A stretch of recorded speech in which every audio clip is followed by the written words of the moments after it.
जय भीम। जय भारत, जय संविधान, जय मंडल, जय जोहार।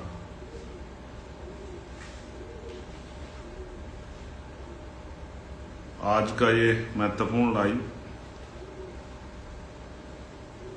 जिस पे मुझे आपसे बात करनी है, जो एक महत्वपूर्ण घटना भारत में घटी है, उसको लेकर मेरे मन में बड़ी पीड़ा थी। मुझे लगा कि ये पीड़ा आपसे शेयर करनी चाहिए। प्यारे साथियों, आप सभी को जय भीम, जय भारत, नमो बुद्धाय, जय गुरुदेव, धन गुरुदेव, जय मंडल, जय जोहार।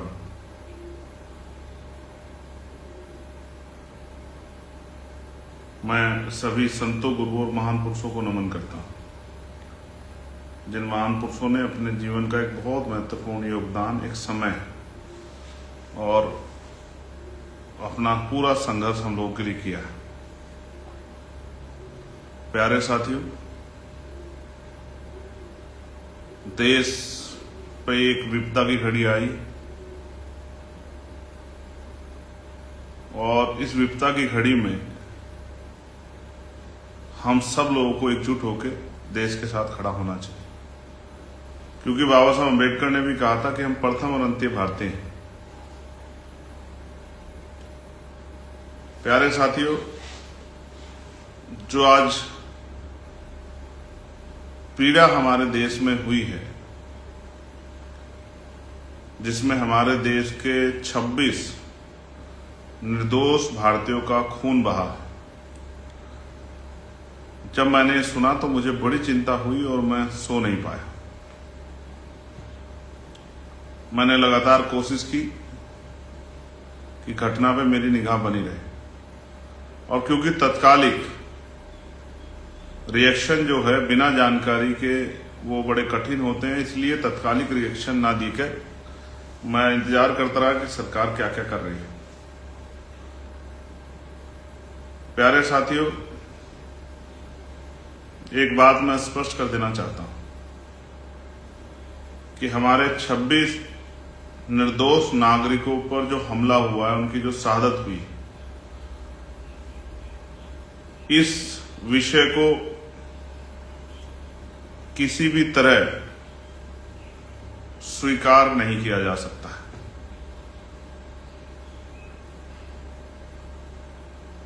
किसी भी तरह से इस आतंकी घटना को, जिसमें सफाई नहीं दी जा सकती है, इसमें किसी के आरोप प्रत्यारोप को कम नहीं किया जा सकता है। और मैं यह स्पष्ट करता हूं,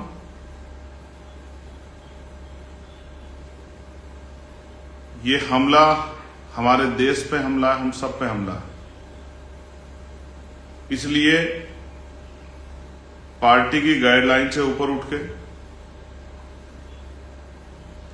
मैं उन देश विरोधी ताकतों को ये कहना चाहता हूं कि भले ही हम देश स्तर पर, पार्लियामेंट में या सड़कों पर सरकार के खिलाफ अपने हक अधिकारों के लिए रोज लड़ते हों, लेकिन आतंकवाद के खिलाफ हम सब लोग देश के साथ खड़े हैं। इस बात का भ्रम किसी को, देश विरोधी को नहीं होना चाहिए। हो सकता है उनकी कुछ सहयोगी ताकतें, शक्तियां, साथी यहां हों, लेकिन आजाद समाज पार्टी, भीम आर्मी पूर्ण रूप से देश के साथ खड़ी है, देश के नागरिकों के साथ खड़ी है, देश की गरिमा के साथ खड़ी है, देश के सम्मान के साथ खड़ी है। इसलिए हमारे अपने अधिकारों की लड़ाई एक तरफ है और देश के सम्मान और देश के नागरिकों की रक्षा की लड़ाई एक तरफ है।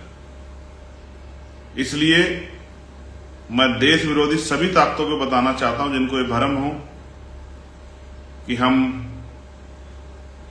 आपस में रोज लड़ते रहते हैं अपने हक अधिकारों के लिए, लेकिन जब अपने देश की बात आएगी तो हम लोग खून भी जो है देने से पीछे नहीं हटेंगे।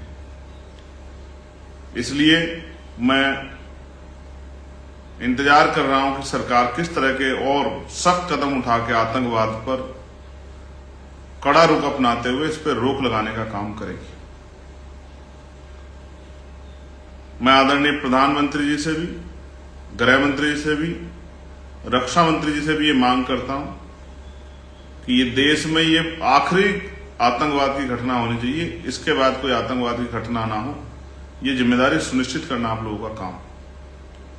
इसलिए मैं पूरी जिम्मेदारी से आजाद समाज पार्टी भीम आर्मी की तरफ से इस हमले की कठोर निंदा करता हूं और इस हमले में शामिल चाहे वो आतंकवादी देश के अंदर के हों या देश के बाहर किसी देश के हों, उनको चिन्हित करके उनको बिल से निकालकर उन पर सख्त कार्रवाई की जाए, ऐसी भी मैं मांग करता हूं। ऐसा ना हो, मेरे मन में कुछ सवाल भी हैं, ऐसा ना हो कि पुलवामा के तरह 5 साल तक इसकी जांच भी अंधेरी पोटली में पड़ी रहे। मैं ये भी मानता हूं कि अगर पुलवामा की जांच हो गई होती और उस जांच में जो चूक हुई है, उस समय उस घटना में जो चूक हुई, अगर उन चूक पे काम हो जाता तो शायद ये घटना पहलगाम वाली ना होती। मैं ये भी मानता हूं।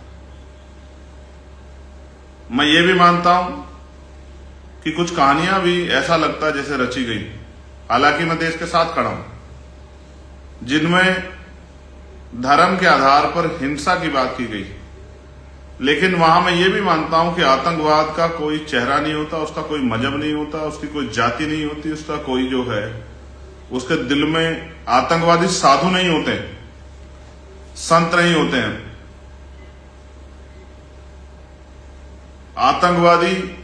आतंकवादी होते हैं तो महिला और बच्चों को हमला ना करके,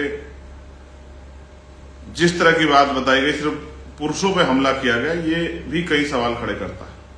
हालांकि मैं स्पष्ट कर दूं कि चाहे एक व्यक्ति के साथ भी अपराध होता तो भी हम इतने सख्त होते।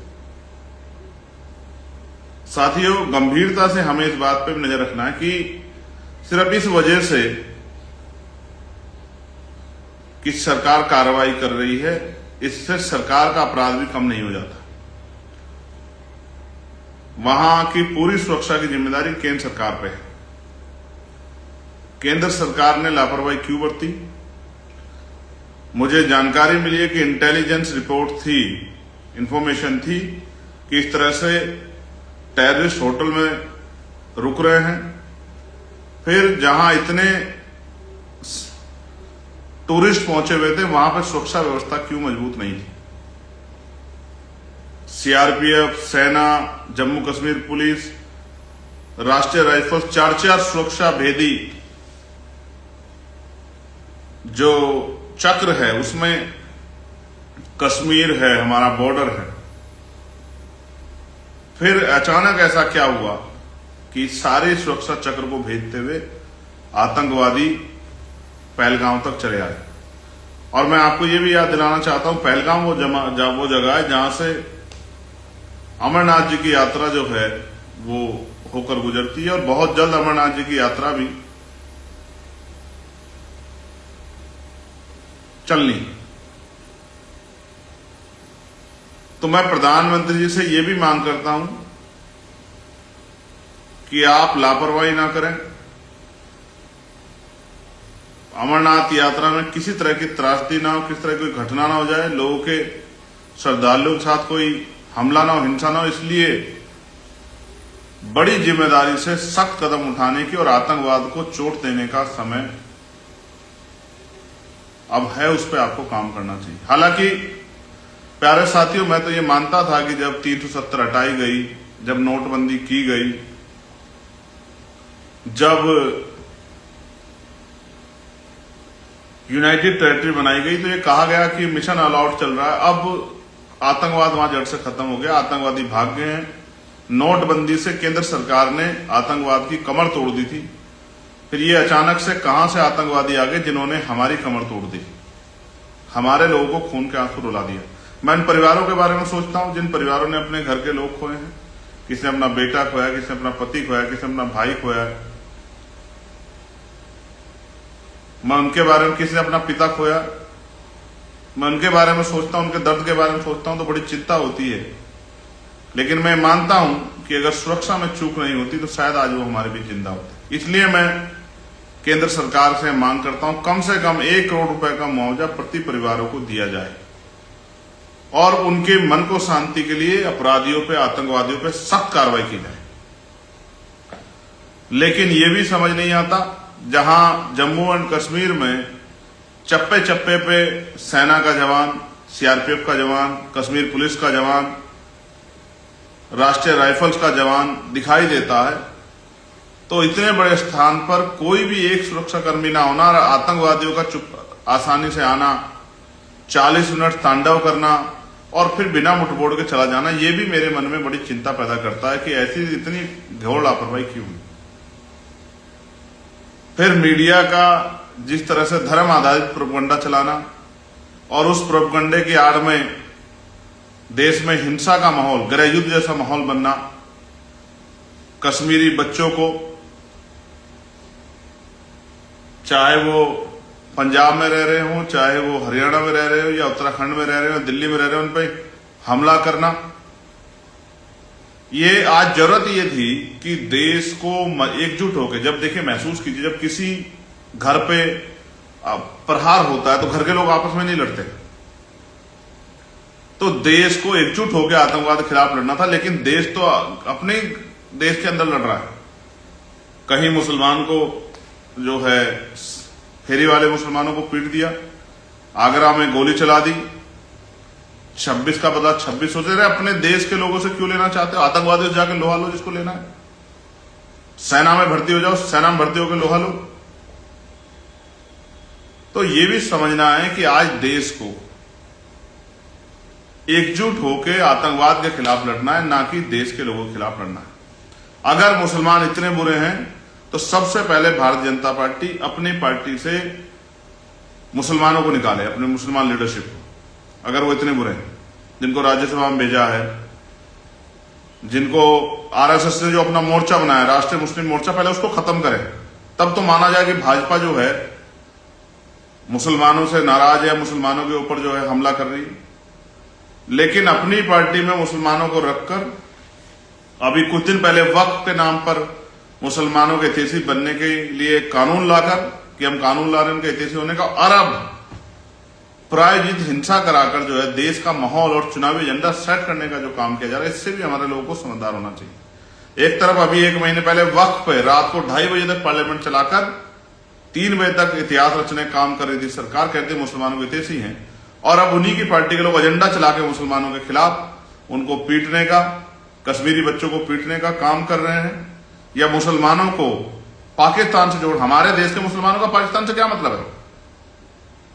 हमें क्या मतलब पाकिस्तान के मुसलमानों से? भारतीय मुसलमान भारत का है, और जरूरी नहीं कि मुसलमान कोई भी अपराध में शामिल हो सकता है। कई ऐसे लोग हैं जो पकड़े गए हैं जिन्होंने देश की खुफिया जानकारी, वो हिंदू धर्म से भी थे, जिन्होंने पाकिस्तान को या दूसरे देशों को देने का काम किया। और मैं कश्मीर के एजेंसियों पर लेकर चिंता में हूं। वहां इंटेलिजेंस का कितना बड़ा फेलियर है, लोकल इंटेलिजेंस का कितना बड़ा फेलियर है, पुलिस का, सीआरपीएफ का कितना बड़ा फेलियर है। हालांकि मुझे अपने देश की फोर्स पे गर्व है, कितना बड़ा फेलियर है। कोई वीआईपी के नाम पे चला जाता है, कोई फर्जी आदमी, और केंद्र की सुरक्षा लेके घूम लेता है वहां, बाद में पता लगता है फर्जी था। अभी कितने आसानी से हथियार आ जाते हैं, हर जगह चेक पोस्ट है, नाके हैं, सब कुछ होते हुए भी इस तरह के वेपन लेके लोग आ जाते हैं।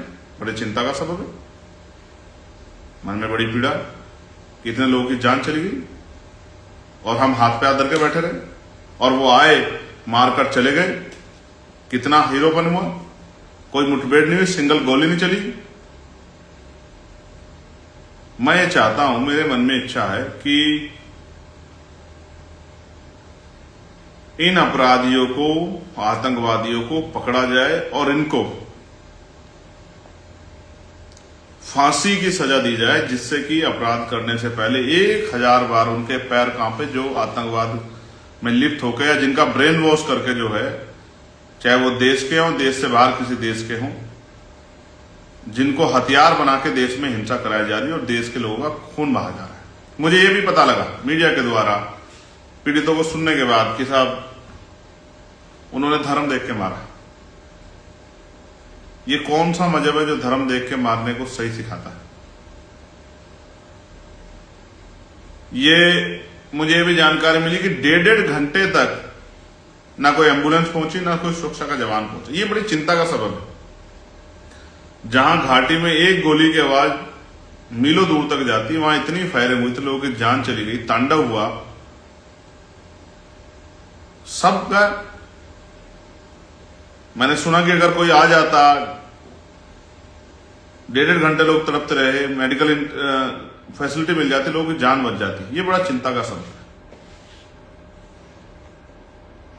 और ऐसा नहीं है कि आतंक पहले कठुआ में